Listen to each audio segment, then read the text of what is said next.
প্রিয় দেশবাসী, আসসালামু আলাইকুম। আপনারা জানেন যে দেশে একটা ক্রান্তিকাল চলছে। আমি সমস্ত রাজনৈতিক দলের নেতৃবৃন্দকে এখানে আমন্ত্রণ করেছিলাম। ওনারা এখানে এসেছেন। আমরা একটা সুন্দর আলোচনা করেছি। সেখানে আমরা সিদ্ধান্ত নিয়েছি যে একটা ইন্টারিম গভর্নমেন্ট আমরা ফর্ম করব এবং ইন্টারিম গভর্নমেন্টের মাধ্যমে এই দেশের সমস্ত কার্যকলাপ চলবে। আমরা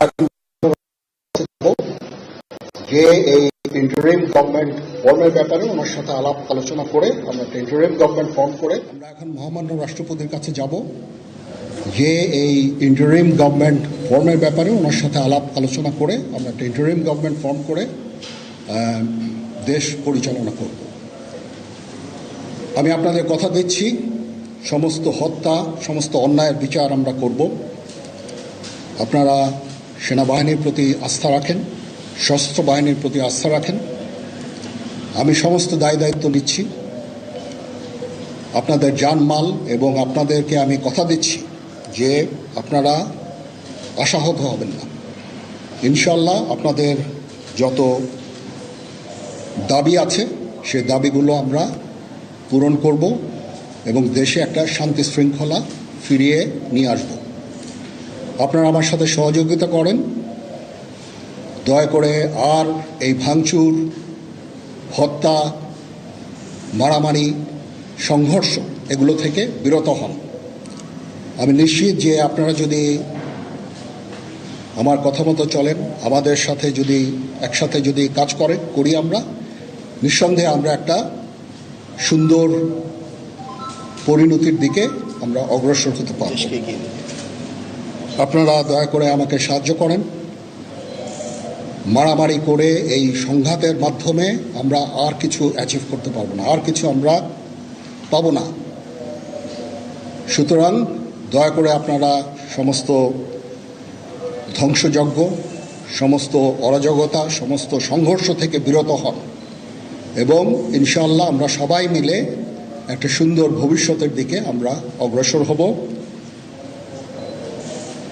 প্রতিটা হত্যার বিচার করা হবে, প্রতিটা অন্যায়ের বিচার হবে। আমরা আজকে সুন্দরভাবে কথা বলেছি। সমস্ত দলের প্রধান দলের নেতারা এখানে উপস্থিত ছিলেন। আমি ওনাদের ইনভাইট করেছিলাম এখানে। ওনারা ভেরি নাইস অফ দেম যে ওনারা এসেছেন, অ্যান্ড আমরা একটা সুন্দর আলোচনা করেছি এবং এই আলোচনাটা ফলপ্রসূ হবে বলে আমি মনে করছি এবং আমরা একটা সুন্দর একটা ইন্টারিম গভর্নমেন্ট ফর্ম করে আমরা দেশ পরিচালনা করব। মাননীয় প্রধানমন্ত্রী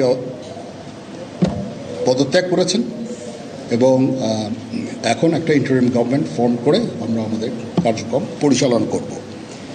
আপনারা একটু ধৈর্য ধরেন, আমাদেরকে কিছু সময় দেন।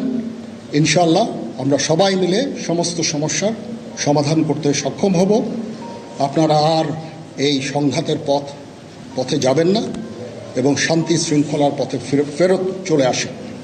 আমাদের দেশের অনেক ক্ষতি হচ্ছে, অর্থ সম্পদের ক্ষতি হচ্ছে, জানের লোকজন মারা যাচ্ছে।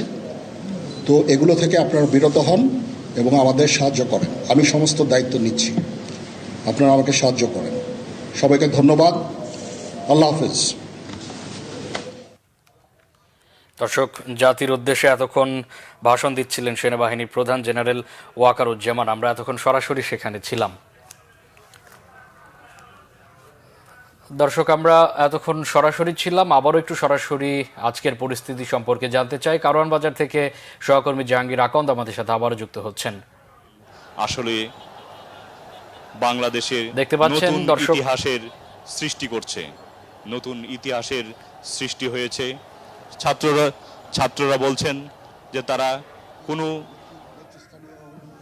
নেতৃবৃন্দ এখানে ছিলেন এবং সুশীল সমাজ এবং এখানে ডক্টর আসিফ নজরুল উনি নিজেও ছিলেন এখানে এবং উনি আমার সামনেই উনি সমস্ত ছাত্রদেরকে একটা সুন্দর বার্তাও দিয়েছেন এবং আমি আশা করি যে ছাত্ররা সেই বার্তা শুনে ওনাকে সবাই শ্রদ্ধা করে, ছাত্ররা শ্রদ্ধা করে, ওনার এই বার্তা শুনে তারা এই পরিস্থিতি নিয়ন্ত্রণে নিয়ে চলে আসবে এবং আমরা একটা সুন্দর একটা পরিস্থিতির দিকে আমরা এগিয়ে যাব ইনশাআল্লাহ। এখানে আওয়ামী লীগের কেউ ছিল না, আওয়ামী লীগের কেউ ছিল না। হ্যাঁ, আজকেই, বিকজ আমাদের এই সময় নাই। এটা একটা বিশেষ একটা পরিস্থিতি, আমরা আজকেই যে এই পরিস্থিতি এটা একটা আমরা একটা নিয়ন্ত্রণ নিয়ে আসবো। সেনাবাহিনী শান্তি শৃঙ্খলা বজায় রাখার কাজ চালিয়ে যাবে এবং আপনাদের সবার দায়িত্ব, ছাত্রদের দায়িত্ব, রাজনৈতিক নেতৃবৃন্দ এবং রাজনৈতিক কর্মীদের দায়িত্ব হচ্ছে সেনাবাহিনীকে সাহায্য করা এবং আপনারা মিডিয়ার মাধ্যমে আমাদেরকে এই যে একটু আমাদের সাহায্য করেন।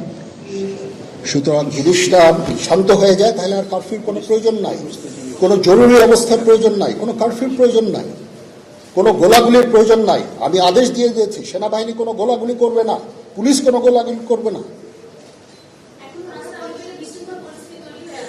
আমি আশা করছি যে আমার এই বক্তব্যের পরে পরিস্থিতি উন্নতি হবে, আমরা একটা সুন্দর পরিবেশের দিকে যাচ্ছি।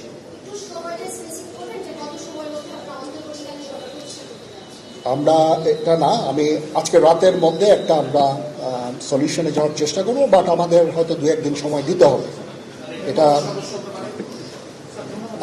আমরা এখনো এটা টু আর্লি, আমরা যাচ্ছি যে আমরা কথা বলবো মহামান্য রাষ্ট্রপতির সাথে, আমরা একটা সুন্দর সলিউশনে আমরা পৌঁছাবো। শেষ করি।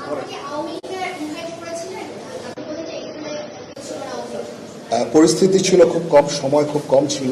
আমি যাদেরকে পেয়েছি অনেককেই আমি বলেছি, সবাই হতেন, বাট প্রধান রাজনৈতিক দলের সমস্ত নেতৃস্থানীয় নেতৃবৃন্দরা এখানে ছিলেন, তাদের সাথে আমি কথা বলেছি এবং ওনারা সবাই আমাদের এই প্রস্তাবে, এই যে আমরা যে আলোচনা করছি, সবাই এটাতে রাজি হয়েছে। এখানে মমিনুল হক সাহেব ছিলেন, এখানে জামাতের আমির ছিলেন, জুনায়েদ সাকি উনি ছিলেন, তারপরে ডক্টর আসিফ নজরুল ছিলেন। আমরা সবাই মিলে এবং সবাই আমরা এটাতে একমত পোষণ করেছি। এখন ছাত্রদের কাজ হচ্ছে যে শান্ত হওয়া এবং আমাদেরকে সাহায্য করা। আমি তো বলছি এতক্ষণ আমার এই বক্তব্যের ছাত্রদের প্রতিনিধি বলতে আমি এখন ওনাদের কাউকে পাইনি। আমি ডক্টর আসিফ নজরুলকে রিকোয়েস্ট করেছি, যেহেতু ওনাকে ছাত্ররা শ্রদ্ধা করেন এবং উনিও একটা সুন্দর একটা ভিডিও মেসেজ উনি দিয়েছেন ছাত্রদের জন্য। আমি আশা করব যে এই ভিডিও মেসেজটাও কাজে হবে, কাজ দিবে। এইভাবে আমরা কাজ করে দেব। সবাই ভালো থাকেন, সবাইকে ধন্যবাদ। এখানে আপনারা যত প্রশ্ন করতে থাকবেন আমাকে দেরি করাবেন। It is too early. আমরা কাজ করছি, আমাদের একটু কাজ করতে দেন, একটু সময় দেন, আমরা একটা সলিউশনের মধ্যে আমরা যাব ইনশাআল্লাহ। আপনারা সবাই যারা আন্দোলনরত, যারা ছাত্ররা আছেন, আন্দোলনরত যত লোকজন আছেন, দয়া করে ঘরে ফিরে যান। সবাই ভালো থাকেন, আল্লাহ আমাদের মঙ্গল করুক। আল্লাহ হাফিজ।